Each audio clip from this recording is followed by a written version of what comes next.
In this video, you will get the full guide of how to complete the Liberty Falls main quest. I'm not going to get in with any of the weapons, gobblegums, or field upgrades to bring in, as I think most of the options are great options when doing the main quest, and because I want to make this video as short as I can so that you don't have to watch a long guide since you only get 15 minutes of pause time as I am recording this. The main quest is not too difficult, but there may be some parts that might take a few times to understand, so let's get right into the steps. The first step is to open up the map towards Pack-a-Punch. Pack-a-Punch is located inside of the church over in the back of the map, and how you can identify the church is that it's the only area in the map that has the dark ether glow to it, and you can be able to follow the orange indicators to open up towards the church. The next step involves making the Thrustodyne M23, or the jet gun, by obtaining 3 pieces that all have certain quests to obtain them. The first part can be unlocked by picking up this water handle right by the florist building and bringing it to the bowling alley. When inside the bowling alley, go over towards the lanes and melee this box right here and put in the water handle. You will need to be moving around a lot since there will be an infinite number of zombies that spawn in, so certain equipment like decoys, monkey bombs, or Casimirs will work great for stalling zombies and finishing the water valve more effectively. Once the bar is completed to the end, you will obtain your first piece, the water pressure gauge. The next part is obtained by acquiring the Mangler cannon. In my game, my first Mangler spawned on round 11. With the Mangler, you want to shoot the arm cannon part off the Mangler so that the Mangler cannon can be picked up. Now with the Mangler cannon, you can go over to the radio house near spawn where you can open the front doors using the Mangler cannon. You're now able to go inside of the radio house where debris will be on the floor. Interact with all of them, and one should pop up with the second part, the electrical wires. The last piece will always be random in your game, where you will have to stay by the cemetery until a groundskeeper zombie has spawned in. The groundskeeper, when killed, will drop this tool shed key to where you can bring it over to this location and open the shed. Inside of the shed will be your final piece, the handbrake. Now with all the pieces, you are able to go to the second floor of the motel where zombies will barge out of this door. Kill them all and go into the room where the zombies barged out of and craft the jet gun. The next part of the main quest involves the jet gun with sucking up 3 different parts around the map. The first is located in Ollie's comic book shop where you can look at the ceiling, and where it is destroyed you can suck in the part. The next one, you will make your way towards Speed Cola and follow the route that I do in this video to get on top of this white van. Once on top of the white van, you can look over to the open window and suck up the second part. The last part is located in the church right by the balcony. You will now need to bring all 3 of these parts to the crafting table that is on top of the bank. You will have to take a zip line to get there, and it will be located here in this corner. Once you craft the LTG, take it over to the cemetery where you can place it by the purple cloud, and it will start a 1-minute timer where you have to defend the machine. Zombies will infinitely spawn in, so I was able to do this by just using the jet gun and running around since zombies only spawn in certain areas. Once the minute is complete, an HVT will spawn in. It will be either a Mangler or an Abomination, and you will have to damage it to the point where it releases purple smoke. Do not kill the HVT, or you will have to do it again on a later round. Once the HVT is damaged to the point that it has purple smoke coming out of it, go by this machine in the church and pick up a canister and drop this canister on one area that looks like this. I prefer doing the one by Speed Cola since it's more open there. Let the HVT near the canister and start up the dark ether field generator that is connected to the area you place the canister to damage the HVT more. You can kill the HVT inside of the purple zone, and the soul will be collected in the canister. When you pick up the canister, you gotta go back to the machine by the church.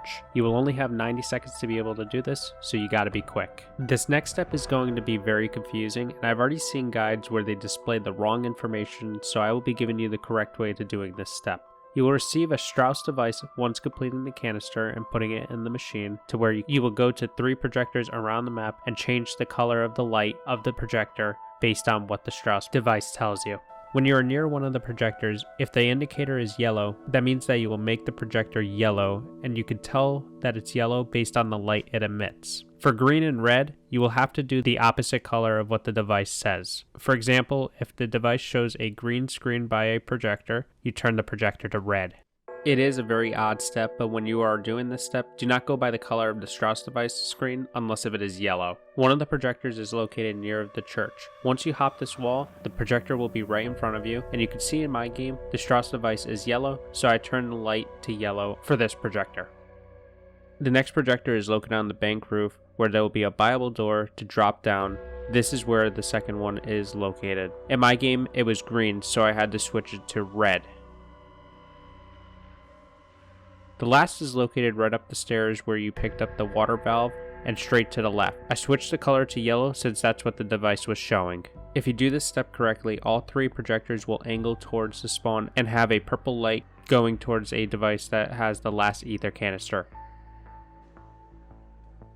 Bring this canister right by the purple cloud in front of the fried chicken place, and you will have to defend the canister for another minute. If done correctly, another HVT will spawn in. If you had the mangler at the first canister, you will then have the abomination, and vice versa. Make sure you weaken until purple smoke appears on the HVT, bring the canister to an area like this, turn on the dark ether field generator, and kill the HVT inside of the purple area. You will have another 90 seconds to bring the canister back to the church and insert it into this machine. Now you have completed all the steps with the exception of the boss fight. I would highly recommend before going into the boss fight getting a mutant injection score streak. They will either drop from enemies or you can craft the mutant injection for 2500 salvage at one of the workshops.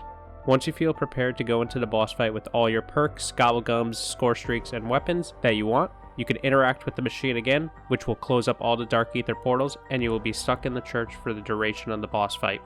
Going into the boss fight is 3 waves long. The first wave is just taking out normal zombies, manglers, and vermins. All you have to do here is just survive and take down all the enemies that are presented. You will know that you are done with the first wave because a max armor will appear by the machine you interacted with to get into the boss fight. The next wave will be a bit harder where the zombies will spawn infinitely, and the only way that they will not respawn is if you kill the mangler HVT like previously with the lockdown step.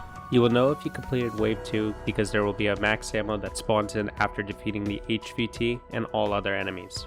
The last part will be the hardest if not prepared, as it is exactly the same idea as wave 2, but instead of a mangler, it is an abomination that you have to kill. This is where the mutant injection will come in nicely to take out the abomination with ease. After the abomination is killed, you will have to kill all the other enemies just like you did with wave 2, and that will be the end of the main quest. You will be rewarded with a cutscene that is quite amazing when watching it for the first time.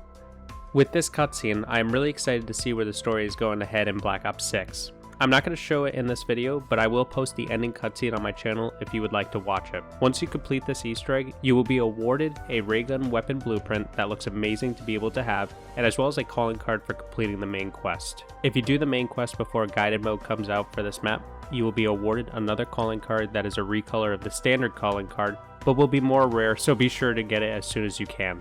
Otherwise, that is the Liberty Falls main quest. Hope you enjoyed the video, and if you found it helpful, please like and subscribe, and comment how you are enjoying the game after its first few days releasing. Thank you for watching, and hope to see you in another video.